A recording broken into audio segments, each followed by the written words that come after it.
मैं ममता पाटोदी। आज हम रामधारी सिंह दिनकर जी की कविता कुरुक्षेत्र का भाग 5 पढ़ेंगे।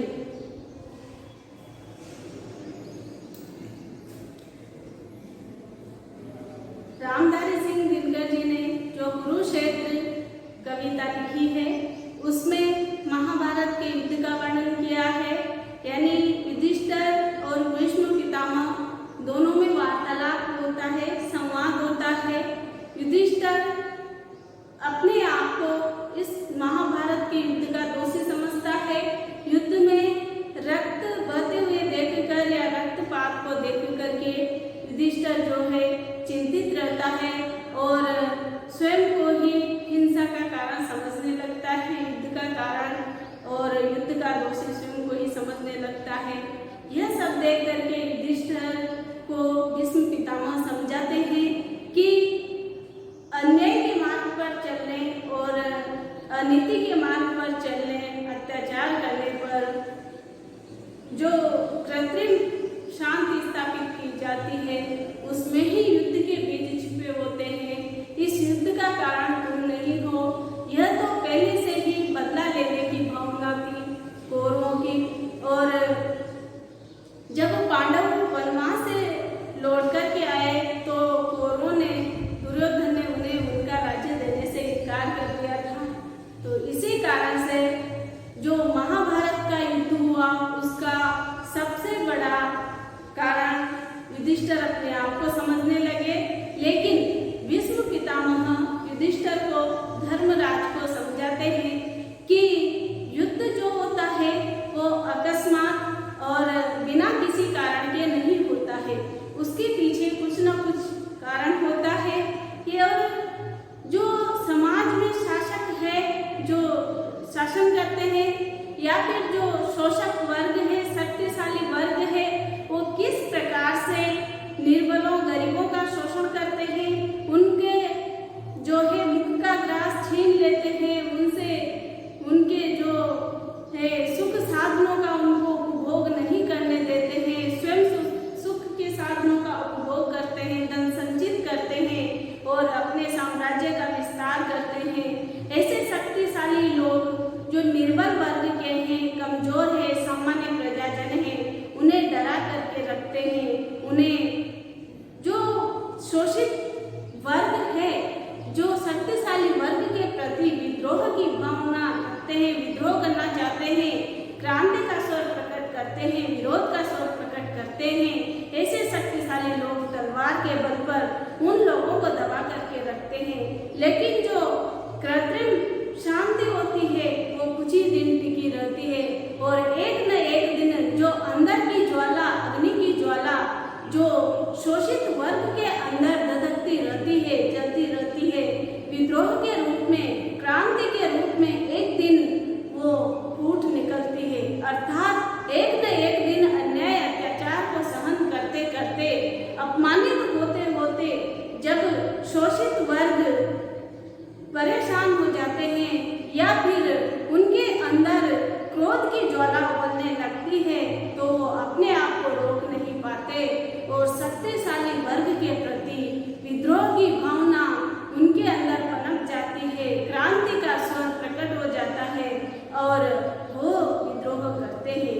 ऐसे शक्तिशाली लोग तलवार के बल पर, शक्ति के बल पर ही उन शोषित वर्ग या सामान्य प्रजाजनों को दबा करके रखते हैं, उन्हें कमजोर बना करके रखते हैं। जहाँ तक समाज में सबको समानता का अधिकार नहीं मिलेगा, यहाँ इस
लड़के तेजस्वी जीनते समर को, जीत या की खुद मरके।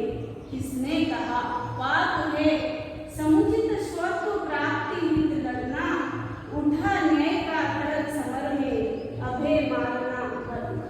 यहाँ पर कवि रामधारी सिंह दिनकर इस कुरुक्षेत्र कविता के माध्यम से हमारे समाज, हमारे देश में जो समस्या है, युद्ध की समस्या है, शांति व्यवस्था स्थापित करने की समस्या है, सभी को सुख के साधनों का उपभोग बराबर मात्रा में नहीं मिल पाता, नहीं कर पाते हैं। सुख के साधन सभी को समान मात्रा में उपलब्ध नहीं हो पाते हैं। ये जो भी युद्ध की, शांति की समस्या है और शक्तिशाली वर्ग किस प्रकार से उनका शोषण करते हैं, इन सबको यहाँ पर कवि मैथिलीशरण गुप्त ने कुरुक्षेत्र कविता के माध्यम से महाभारत का युद्ध जो कौरवों और पांडवों के बीच में हुआ था, किस प्रकार से यहाँ पर कौरव जो थे अन्याय अनीति के मार्ग पर चल करके किस प्रकार से उन्होंने अपने साम्राज्य का विस्तार किया था और पांडवों को राज्य देने से मना कर दिया था, इसी का वर्णन इस कविता में, इस महाभारत के युद्ध के माध्यम से युधिष्ठिर और भीष्म पितामह संवाद के माध्यम से यहाँ पर हमारे देश में भी ऐसे ही अव्यवस्थाएं फैली हुई है, कृत्रिम शांति स्थापित करके रखी जाती है, दिखावटी शांति होती है और किस प्रकार से शासक या फिर शक्तिशाली लोग जो होते हैं निर्बलों का शोषण करते हैं, उनके विरोध का स्वर दबाकर रखते हैं, उन्हें अपने विचार प्रकट नहीं करने दिए जाते हैं, उन पर किस प्रकार से अत्याचार करते हैं, अन्याय और अनीति के मार्ग पर चलते हुए किस प्रकार के कार्य करते हैं और जिससे युद्ध की स्थिति उत्पन्न हो जाती है। दूसरे देश किस प्रकार से जो है कृत्रिम शांति बनाए रखते हैं, यह सब युद्ध और शांति की समस्या, सुख के साधनों का समान मात्रा में वितरण न होना, इस प्रकार की समस्या और सबको समानता के अधिकार नहीं मिलना, इन समस्याओं को कवि रामधारी सिंह दिनकर ने इस कुरुक्षेत्र कविता के माध्यम से उजागर किया है। और जिन्हें इस शांति व्यवस्था में सुख भोग सुलभ है, उनके लिए शांति ही जीवन सार सिद्धि दुर्लभ है। कवि कहते हैं कि जिन्हें इस शांति व्यवस्था में सुख भोग सुलभ है, कि जिसको इस देश में कृत्रिम शांति व्यवस्था बनाए रखने में रख करके और सुखों का उपभोग करने का आसानी से, सुख भोग आसानी से उपलब्ध हो रहे हैं, जिनको यानी जो शक्तिशाली वर्ग है, जो शासक है, जो शक्तिशाली लोग हैं, जिन्हें ऐसी कृत्रिम शांति व्यवस्था बनाए रख करके और सुख का उपभोग आसानी से प्राप्त हो रहा है, सरलता से प्राप्त हो रहा है, उनके लिए शांति ही जीवन सार, उनके लिए तो शांति ही जीवन का सार तत्व है, सिद्धि दुर्लभ है। लेकिन उनके लिए दुर्लभ यानी मुश्किल, सिद्धि यानी सफलता, उनके लिए ऐसे कृत्रिम शांति बना करके रखना, बनावटी शांति बना करके रखना और उसमें सफलता प्राप्त करना मुश्किल कार्य है। पर जिनकी अस्थियां जबाकर शोणित पीकर तन का जीती है यह शांति, दाह समझो कुछ उनके मन का। यहाँ पर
युधिष्ठिर से कहते हैं।